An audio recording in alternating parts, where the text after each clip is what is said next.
বাঙালি খানায় সবাইকে স্বাগত জানাই। আপনারা তো অনেকভাবে পাকাল মাছের ভুনা রান্না করে খেয়েছেন। একবার আমার মতন করে সহজ পদ্ধতিতে আপনিও শিখে নিতে পারবেন ছোট ছোট টিপস সহ। তবে আজকে আমি এখানে পাকাল মাছের ভুনা রান্না করব বাংলাদেশের পদ্ধতিতে। তবে এতটাই সুস্বাদু হয়েছিল খেতে, আপনি একবার রান্না করলে বারবার রান্না করবেন। তবে এত তেল মশলা কম দিয়ে কিভাবে আমি পাকাল মাছের ভুনা রান্না করলাম, চলুন সেটা একবার দেখে নিয়ে যাক ভিডিওর মাধ্যমে। আশা করছি আজকের ভিডিওটি ভালো লাগবে। সকল বন্ধুদের কাছে অনুরোধ করছি সম্পূর্ণ ভিডিওটি দেখার।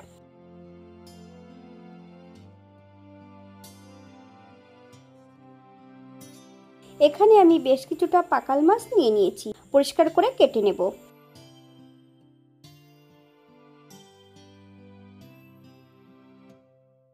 পাকাল মাছগুলোকে ঘষে পরিষ্কার করে কেটে নিতে হবে।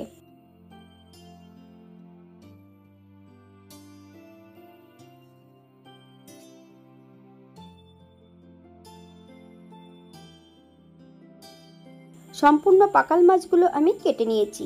পাকাল মাছ ধোয়ার পদ্ধতি: পাকাল মাছ ধোয়ার সময় 1 চামচ লবণ আর বেশ কিছুটা পাতিলেবুর রস দিয়ে 3 থেকে 4 মিনিটের মতন মাছগুলোকে ভালো করে হাত দিয়ে কষলিয়ে নিতে হবে।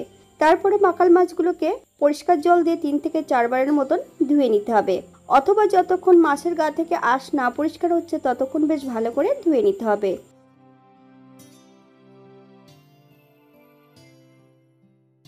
একটা কড়াইতে বেশ কিছুটা সাদা তেল অ্যাড করেছি, সামান্য একটু লবণ হলুদ দিয়ে বেশ কিছুটা আলু ভেজে নেব। আমি এখানে লম্বা লম্বা করে ফালি দিয়ে মিডিয়াম সাইজের 2টো আলু কেটে নিয়েছি। আপনারা যদি পছন্দ করেন তাহলে পরিমাণে বাড়িয়ে দিতে পারেন।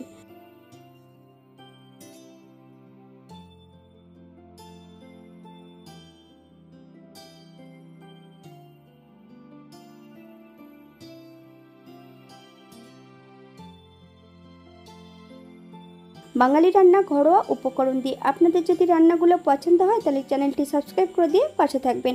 পাশে থাকা বেলটি বাজিয়ে দেবেন, নইলে নিত্য নতুন রান্না নোটিফিকেশন পাবেন না। এই চ্যানেলে বিভিন্ন ধরনের আমিষ নিরামিষ রেসিপি দেওয়া আছে, আপনাদের যদি পছন্দ হয় তাহলে চ্যানেলটি ঘুরে একবার দেখে নেবেন। তেল থেকে আলুগুলো আমি তুলে নেব না। এই পর্যায়ে অ্যাড করব 1/2 চামচ সাদা জিরে। ফোড়নটা হওয়ার জন্য 30 সেকেন্ড সময় দিতে হবে।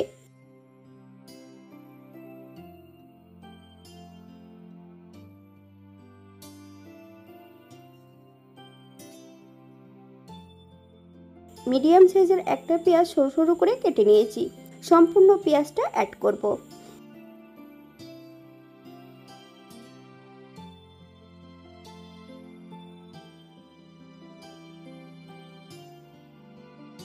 সাত থেকে 8 কোয়া রসুন 80% মতন বেটে নিয়েছি, সম্পূর্ণ রসুন বাটাটা অ্যাড করব। 1/2 চামচ লবণ, আপনার স্বাদ অনুসারে লবণটা অ্যাড করবেন। পেঁয়াজ রসুন থেকে যতক্ষণ কাঁচা গন্ধ ছাড়ছে ততক্ষণ বেশ ভালো করে ভেজে নিতে হবে।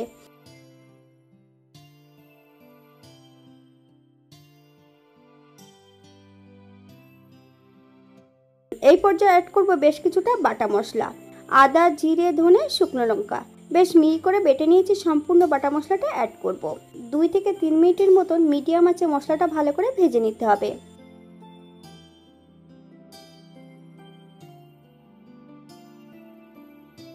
3 মিনিট পর এই পর্যায়ে অ্যাড করব মশলা ধোয়া বাটি থেকে বেশ কিছুটা জল। মশলাটা বেশ ভালো করে কষিয়ে নিতে হবে, অথবা মশলা থেকে যতক্ষণ তেল না ছাড়ছে ততক্ষণ বেশ মশলাটা ভালো করে কষিয়ে নিতে হবে।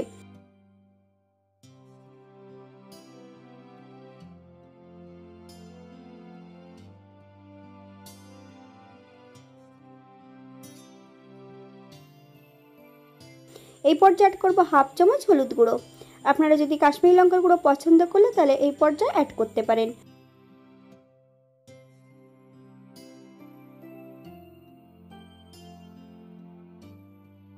মশলা থেকে তেল ছেড়ে দিয়েছে, সম্পূর্ণ ধুয়ে রাখা মাছগুলো অ্যাড করব।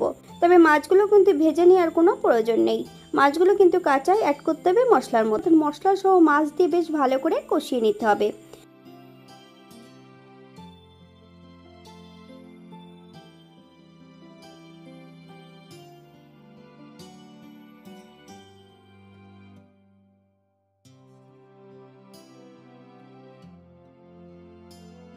সাত থেকে 8 মিনিটের মতন মশলা সহ মাছ দিয়ে বেশ ভালো করে কষিয়ে নিতে হবে।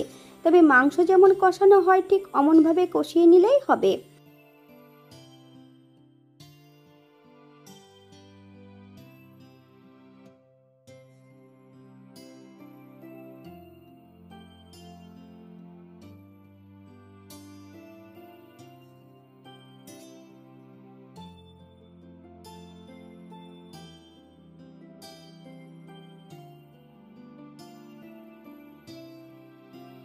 এই পর্যায়ে অ্যাড করব 1 কাপ জল। আপনাদের যতটা গ্রেভির প্রয়োজন আপনারা ততটা জল অ্যাড করতে পারেন।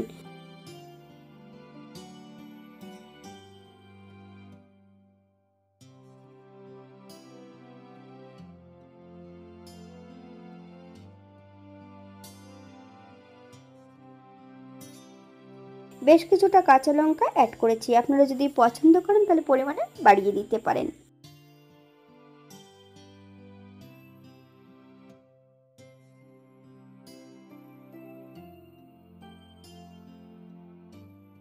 সাত মিনিট পর এই পর্যায়ে একবার চেক করে নিতে হবে যে আলুগুলো সেদ্ধ হয়েছে কিনা।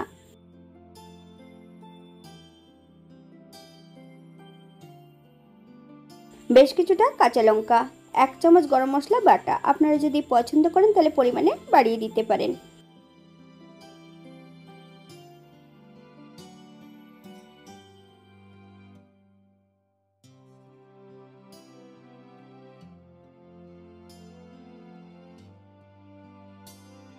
গ্যাসের ফ্লেমটা অফ করে দিয়ে 5 মিনিটের জন্য স্ট্যান্ডিং টাইম দেব, তারপর সার্ভ করব।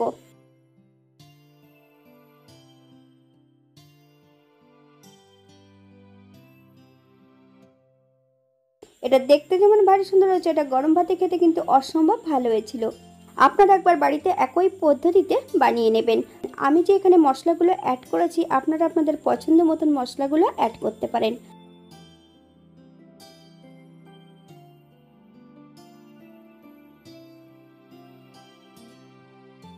আজকের ভিডিওটি এই পর্যন্ত। সবাই সুস্থ থাকবেন, ভালো থাকবেন। অন্যদিন নতুন রেসিপি নিয়ে আপনাদের সামনে আবার আমি হাজির হব। নতুন ও পুরনো সকল বন্ধুদের অসংখ্য ধন্যবাদ ভিডিওটি দেখার জন্য। হাতে যদি সময় থাকে তাহলে একটা লাইক, কমেন্ট, শেয়ার করবেন।